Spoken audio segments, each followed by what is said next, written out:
நான் உங்க அனீஸ். மந்திரங்கள்லையும் எந்திரங்கள்லையும் இருக்கிற சித்த ரகசியங்களை பத்தி சொல்றதா ஒருத்தர் சொல்லி இருக்காரு. அவரை சந்திக்க தான் இப்ப போயிட்டு இருக்கேன். எந்த ஆன்மாவும் கடவுளை வணங்குவதில்லை, மனித ஆன்மாவை தவிர. மந்திரங்கள் எந்திரங்களில் மறைந்திருக்கும் சித்த ரகசியம். பிரபஞ்சத்தில் நடக்கக்கூடிய இயற்கையினோட, ஆன்மீகத்தினோட, இறை சக்தியினோட தன்மைகளை நம்ம வாழ்வியலுக்கு எப்படி பயன்படுத்தலாம்னு தான் சித்தர்கள் வகுத்து வைத்த ஆன்மீகம். சொல்லித் தருகிறார் இயற்கை சித்தர். இப்போ நான் பொள்ளாச்சிக்கு பக்கத்துல இருக்கிற பெரிய கலந்தைங்கிற ஊருக்கு வந்திருக்கேன். இந்த இடம் சித்தகம். இங்க தான் நான் சந்திக்க வந்தவர் இருக்காரு. இவரு தான் டாக்டர் மூர்த்தி. சித்தர்களை பத்தி நிறைய ஆராய்ச்சிகள் செஞ்சு டாக்டரேட் வாங்கி இருக்காரு. நம்ம 3வது கண் நிகழ்ச்சியில உங்களுக்கெல்லாம் இவர் ஏற்கனவே அறிமுகமானவர் தான். மக்களோட தினசரி வாழ்க்கைக்கு பயன்படுற மாதிரி ஆன்மீகத்தை ரொம்ப சிம்பிளா இங்க வரவங்களுக்கு சொல்லி கொடுக்கிறாரு. அதனால தான் எல்லாரும் இவரை இயற்கை சித்தர்னு கூப்பிடுறாங்க. ஆன்மீகம்னு எடுத்துக்கிட்டாலே எல்லாருக்கும் வர முதல் கேள்வி, கடவுள் இருக்கா இல்லையா? அப்படி கடவுள்னு ஒண்ணு இருந்தா அது யார்? இந்த கேள்வி எனக்குள்ளேயும் இருக்கு. இப்போ பொதுவான ஒரு கேள்வி எல்லாருக்கு மத்தியிலுமே இருக்கும், கடவுள் அப்படின்னா என்ன? ஏன்னா இப்போ கடவுள் இருக்குன்னு ஒரு பக்கம் சொல்றாங்க, கடவுள் கிடையாது அப்படின்னு, அது ஒரு மூட நம்பிக்கை அப்படின்னு சொல்றாங்க. இப்போ கடவுள் ஆன்மீகம் சார்ந்து நிறைய சர்ச்சையான கேள்விகள் இந்த மாதிரிலாம் எழுந்துட்டே இருக்கு. இப்போ கடவுள் அப்படின்னா என்ன? இயற்கை தான் கடவுள்.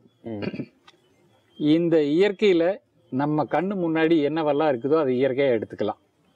நம்ம வசிக்கிற மண் இருக்கு, கூட தண்ணி இருக்கு, காற்று இருக்கு, உஷ்ணம் இருக்கு, ஆகாயம் இருக்கு. இவை 5ம் நம்ம கண்ணு முன்னாடி இருக்கிற இயற்கை. இந்த இயற்கையினோட கூட்டு கொலாபரேஷன் இயக்கம் தான் உலக இயக்கம். அப்ப இந்த இயக்கத்துல அறிவியல், ஆன்மீகம், வாழ்வியல், அதை வெற்றி கொள்ற வழி எல்லாமே இதிலிருந்து தான் நம்ம கிரியேட் ஆகி வருது.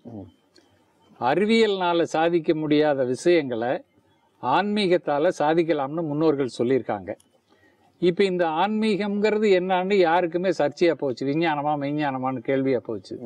அதை பொறுத்த வரைக்கும் எந்த ஐயப்பாடும் எந்த ஒரு சந்தேகம் இல்லாத அளவுக்கு நான் உங்களுக்கு இன்னைக்கு அதை விளக்கி காட்டுறேன். நான் இயற்கையில கடவுளுங்கிற இயற்கை தான் கடவுள். அந்த இயற்கையை இந்த கடவுள் சாராம்சமா எப்படி எல்லாம் சித்தர்கள் நமக்கு உருவகப்படுத்தியிருக்காங்கன்னு பார்ப்போம். முதல்ல 5 கடவுள் நமக்கு சொல்லியிருக்காங்க. படைத்தல், காத்தல், அழித்தல், மறைத்தல், அருளல். இந்த 5 கடவுள் யாருன்னா 5 பஞ்சபூதம் தான் 5 கடவுள். நிலம், நீர், தீ, காற்று, ஆகாயம், இந்த பஞ்சபூதங்கள் தான் இயற்கை. இதே பஞ்சபூதங்கள் தான் ஒவ்வொரு மனித உடம்புக்குள்ளேயும் இருக்கு. எல்லா உயிரினங்களுக்கு இல்லாத ஒரு சிறப்பை மனித பிண்டத்துக்கு மட்டும் இந்த இயற்கை கொடுத்துருக்கு. எந்த ஆன்மாவும் கடவுளை வணங்குவதில்லை, மனித ஆன்மாவை தவிர. அப்ப இந்த மனித ஆன்மா ஏன் கடவுளை வணங்கணும்னா, இயற்கையில நீங்க சொல்லக்கூடிய பூகோள ரீதியா, அறிவியல் ரீதியா என்னென்ன விஷயங்கள் இருக்கோ அத்தனை இயற்கை இந்த பிண்டத்துக்குள்ள வச்சிருக்கு. இப்ப இந்த 5 கடவுள் சக்தியும் இந்த பிண்டத்துக்குள்ள வருதுன்னா, சயின்ஸ் சொல்ற மாதிரி ஒரு ஏட்டம் தான் அணுசக்தி, உயிர் சக்தினா, இந்த உடம்பு ஸ்பேமனோட ஒரு ஏட்டம்ல இருந்து உருவான பிண்டம் தானே. அப்ப இந்த சயின்ஸ் சொல்ற ஏட்டம்குள்ள அந்த 5 இருந்தா, இந்த ஏட்டம்குள்ள இந்த 5 நடக்கணும். இப்ப பிரபஞ்சத்துல இருக்கிற இந்த 5 கடவுள் இப்ப நம்ம கிட்ட சுட்டி காட்டுறாங்க. நமக்குள்ள இருக்கிற மூலாதார இந்திரியம் ஒரு கருவை உருவாக்கி படைக்கும். பிரம்மா இருக்காரா? நமக்குள்ள இருக்கிற ரத்தம் நம்மளை காக்கும். விஷ்ணு இருக்காரா? நமக்குள்ள இருக்கிற உஷ்ணம் நம்ம சாப்பிட்ட சாப்பாட்டையெல்லாம் ஜீரணம் பண்ணி அழிக்கும். ருத்ரன் இருக்காரா? நமக்குள்ள இருக்கிற சுவாசம் எதை இங்கு கொண்டு சேர்த்து மறைக்கணுமோ மறைக்கும். மகேசன் இருக்காரா? நமக்குள்ள இருக்கிற உச்சி ஆகாயம், அதுக்குள்ள இருக்கிற மூளை நம்மளை இயக்கும். சதாசிவன் இருக்காரா? அப்ப 5 பிரபஞ்சத்தினோட கடவுள் சாராம்சம் அத்தனையும் இந்த மனித பிண்டத்துக்குள்ள இறைவன் கொடுத்துருக்கான். உடலை இயக்கிற பஞ்சபூதமான இந்த 5 விஷயங்களை தாண்டி மனிதனை அடுத்த கட்டத்துக்கு கொண்டு போக கொடுக்கப்பட்டதே 6ஆம் அறிவு. தன்னோட வெற்றிக்கு இறை சக்தியை ஒவ்வொருத்தருமே பயன்படுத்திக்க முடியும். மந்திரங்களும் எந்திரங்களும் கோவில்களும் ஆன்மீகத்துல இதுக்காகத்தான் உருவாக்கி வைக்கப்பட்டிருக்கிறதா சித்தர்கள் குறிப்பிட்டிருக்காங்க. 6வது அறிவுன்னு ஒன்று நம்ம கொடுத்துருக்கான்.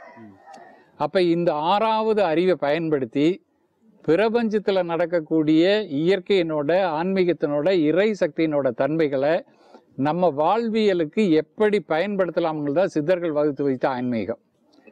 அப்போ இதை எப்படி பயன்படுத்தினா நாம் எப்படி பயன்பெறலாம்ங்கிறது ஆன்மீகத்தினோட சூட்சமோ ரகசியம். ஒரு அணுவுக்குள்ள நியூட்ரான், எலக்ட்ரான், புரோட்டான் மட்டும்தான் இருக்குன்னு அறிவியல் கண்டுபிடிச்சிட்டதா சொல்றாங்க.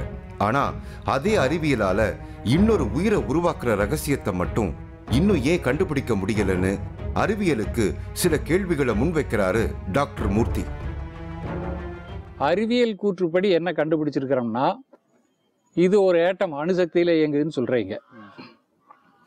அப்போ ஒரு ஏட்டமுக்குள்ள நியூட்ரான், புரோட்டான், எலக்ட்ரான் இருக்குன்னு அறிவியல் சொல்லுது. அப்ப இயற்கையில் இருக்கிற அந்த உயிர் சக்தியை பிரிச்சு பார்த்துட்டோம் இல்லையா? இந்த பிரிச்சு பார்த்த சக்தியை நியூட்ரான், புரோட்டான், எலக்ட்ரான் இருக்குதுன்னு நமக்கு தெரியுது இல்லையா?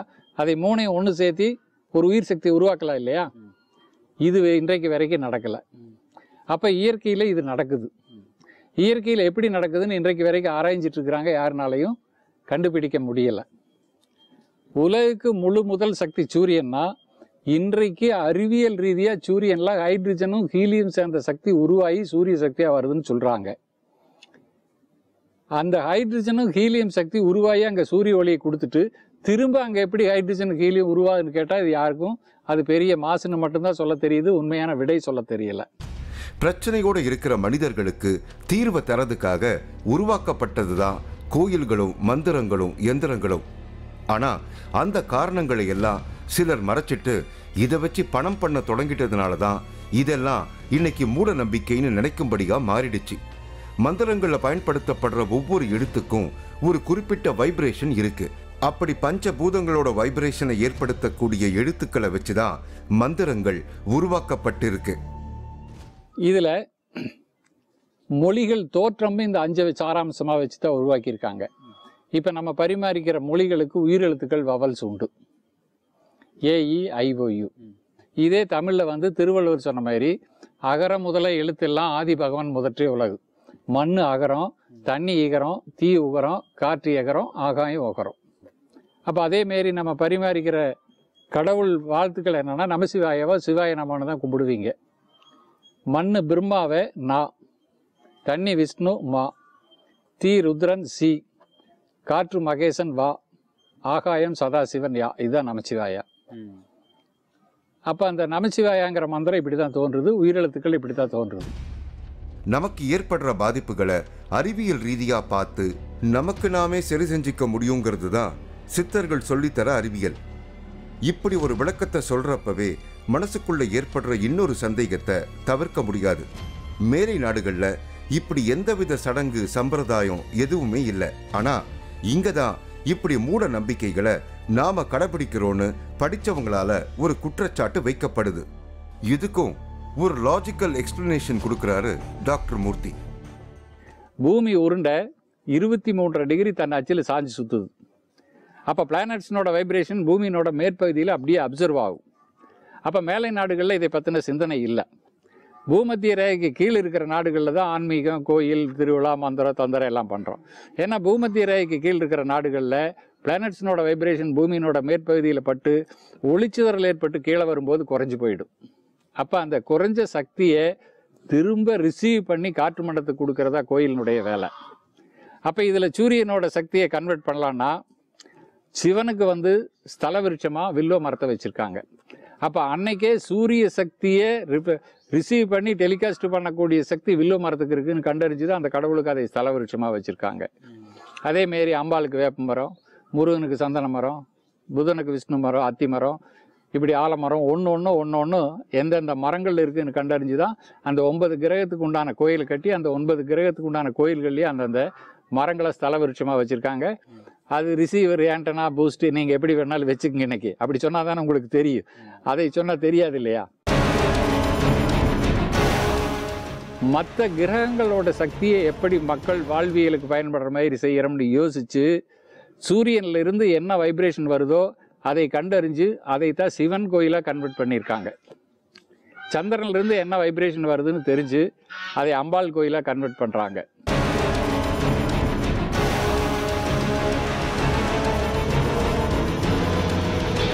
ஆச்சி மசாலா வழங்கும் மூன்றாவது கண் இடைவேளைக்கு பின் தொடரும்.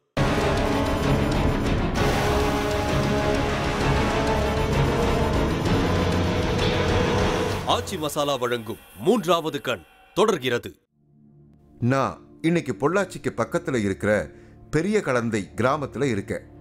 இங்க இருக்கிற இயற்கை சித்தர் டாக்டர் மூர்த்தியை சந்திச்சு பேசிக்கிட்டு இருக்கேன்.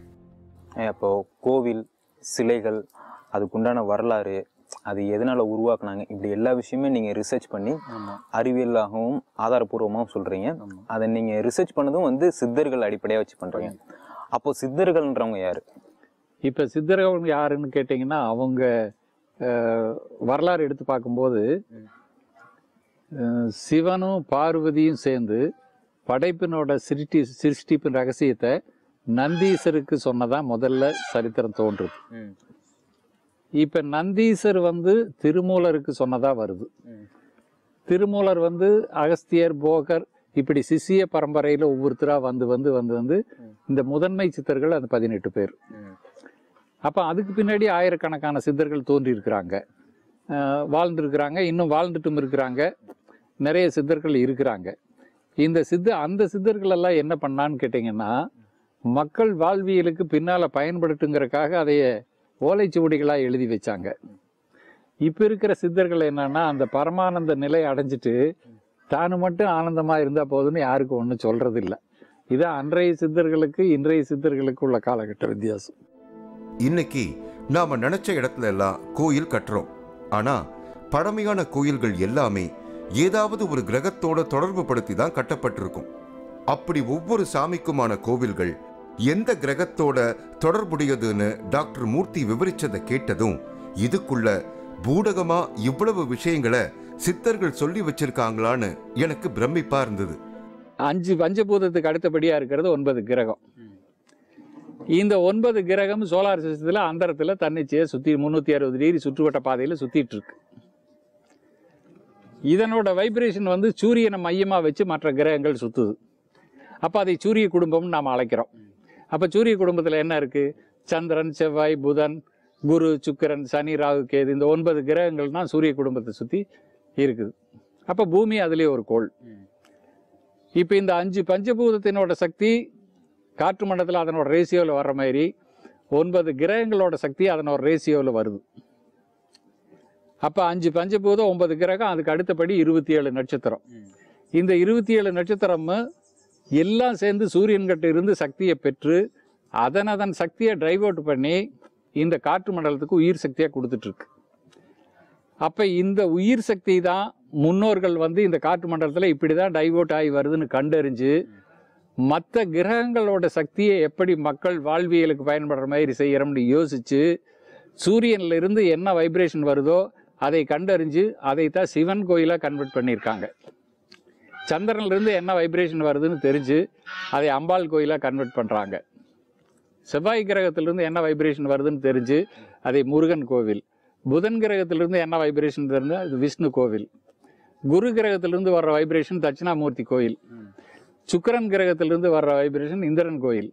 சனி கிரகத்தினோட வைப்ரேஷன் சனீஸ்வரர், ராகு, கேது, இப்படி 9 கிரகங்கள் இருந்து என்ன வைப்ரேஷன் இந்த காற்று மண்டலத்தில் என்ன ரேசியோவில் வருதுன்னு கண்டறிஞ்சு அதை எப்படி உருவாக்கலாம்னு தான் கோயில் உருவாக்கியிருக்காங்க. பழனியில போகர் செஞ்சு வழிபட்ட நவபாஷான சிலையை பத்தி நம்மளோட 3வது கண் நிகழ்ச்சியில நாம பல முறை பேசியிருக்கோம். இப்போ டாக்டர் மூர்த்தி சொன்னதும் தான் எனக்கு ஒரு விஷயம் ஞாபகத்துக்கு வந்தது. அதாவது பழனி மலை கோயில்ல செவ்வாய் கிரகத்தோட நேரடி கதிர்வீச்சு இருக்கு. அதனால தான் பழனி மலையில நவபாஷான சிலைய போகர் நிறுவனார்னு நிறைய பேர் சொல்லி இருந்தாங்க.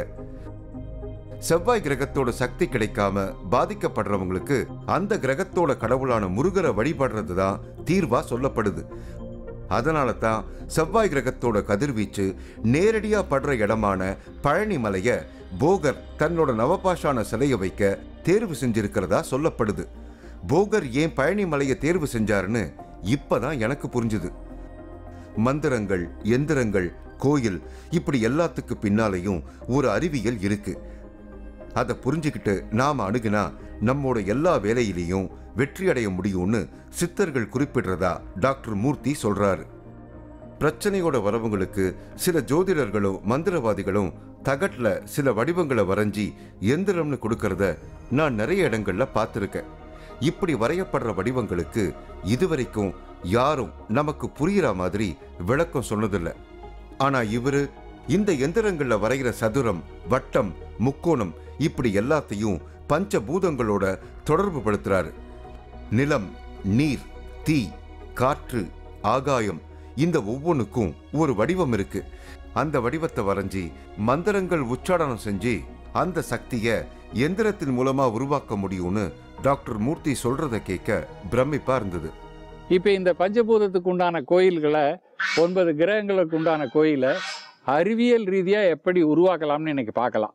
ஏன்னா நான் சொன்னால் மட்டும் பத்தாது, இப்போ நீங்களும் அதை உருவாக்கி பார்க்கணும். நிலம் எங்கிருந்து பார்த்தாலும் சதுரமாக தான் தெரியும், தட்டையாக தான் தெரியும். நீர் எந்த பாத்திரத்தில் ஊற்றினாலும் கோடு உயர்ந்து பள்ளமாக தான் இருக்கும். தீ எவ்வளவு அகலத்துக்கு எரிஞ்சாலும் கூம்பு வடிவில் தான் போகும். காற்றினோட உருவம் எப்படி இருக்குன்னு சொல்லி குற்றாலம் பராசக்தி மகளிர் கல்லூரியும் சிங்கப்பூர் யூனிவர்சிட்டியை ரிசர்ச் பண்ணி ஒரு கிளாஸ் ஹவுஸில் அடைச்சி ப்ரெஸ் பண்ணால் அது அறுகோண வடிவில் தான் வெளியேறுதுன்னு சொல்லி கண்டுபிடிச்சிட்டாங்க. அப்போ காற்று அறுகோண வடிவில் இருக்குதுன்னு அன்றைக்கே மந்திர தந்திரங்கள் அந்த அறுகோணம் போடுறாங்க. ஆகாயம் வட்டமாக தான் இருக்குது.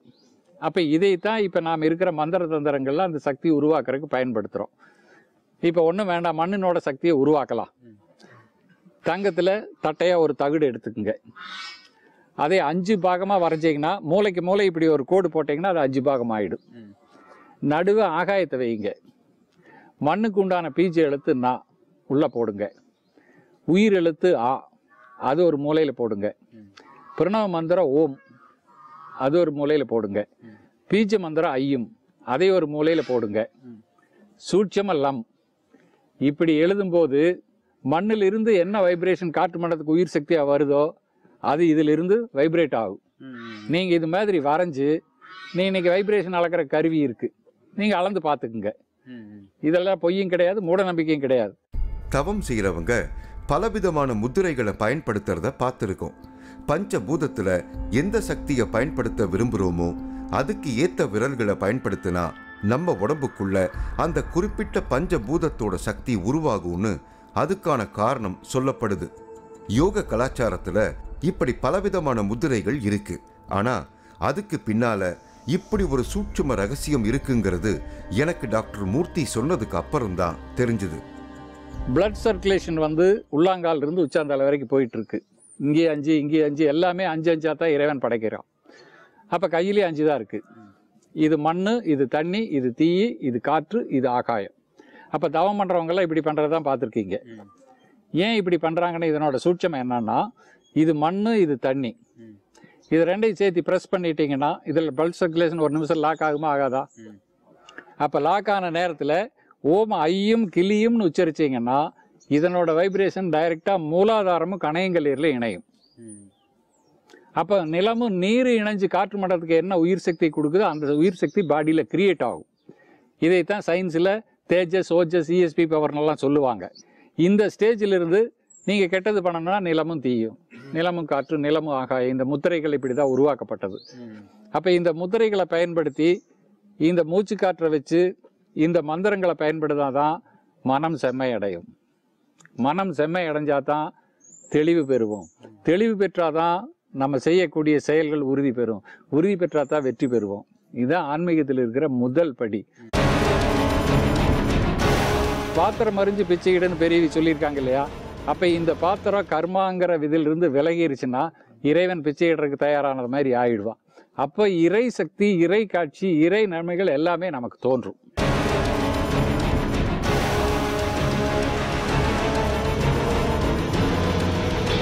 ஆச்சி மசாலா வழங்கும் 3வது கண் இடைவேளைக்கு பின் தொடரும்.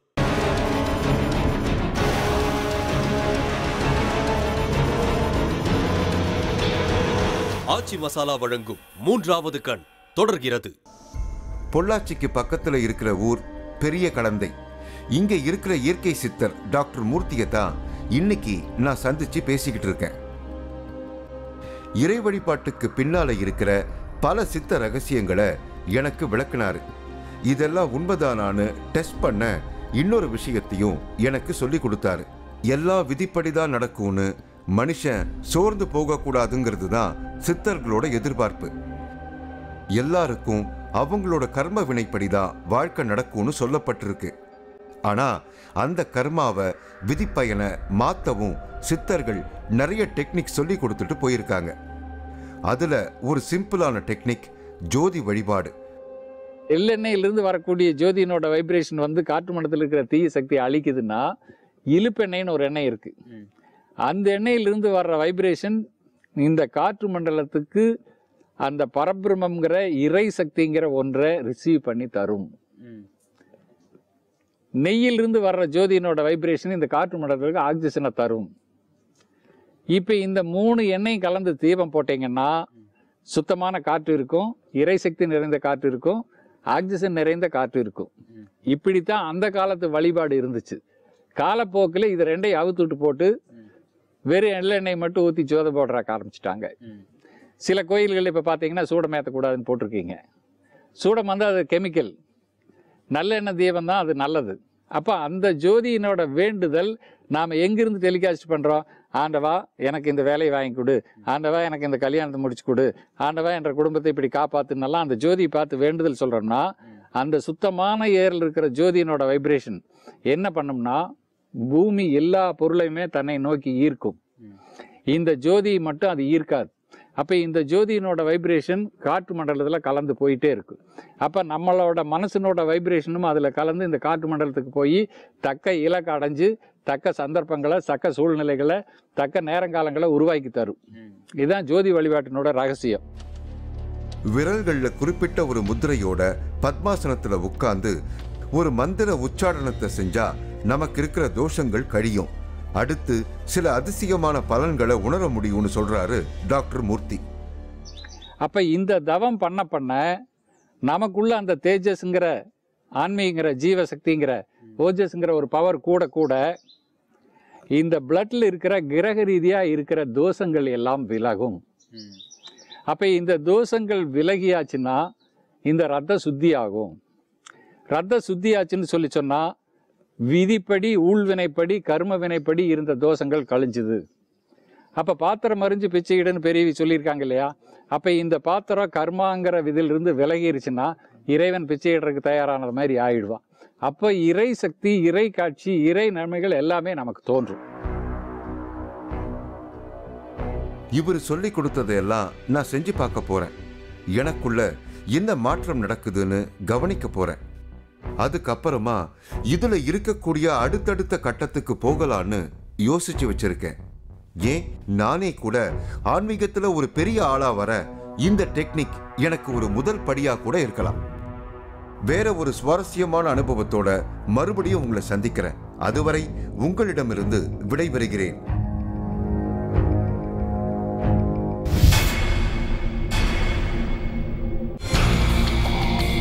ஷீரடி பாபாவிடம் அடிவாங்கிய சாமியார். பாபா இதுவரையும் ஆரையும் அடிச்சதில்லை, என்னதான் முதல் சொன்னாங்க. 104 வயதான கணேஷா நந்தகிரி பாபா. சாய்பாபாட்ட இருந்து 1 ரூபாயும் அவரோட கோவணமும் வாங்கியிருக்காரு. இவரிடம் ஆசி வாங்க போட்டி போடும் பக்தர்கள் கூட்டம். நீங்களும் இந்த திகில் பயணத்தில் கலந்து கொள்ள ஒரு வாய்ப்பு. 3வது கண் டிவி ஷோ என்ற Facebook பக்கத்தில் எங்களோடு இணைந்திடுங்கள். உங்களது அமானுஷ்ய அனுபவங்களை பதிவு செய்து இந்த நிகழ்ச்சியில் பங்கு பெறும் வாய்ப்பை பெறுங்கள்.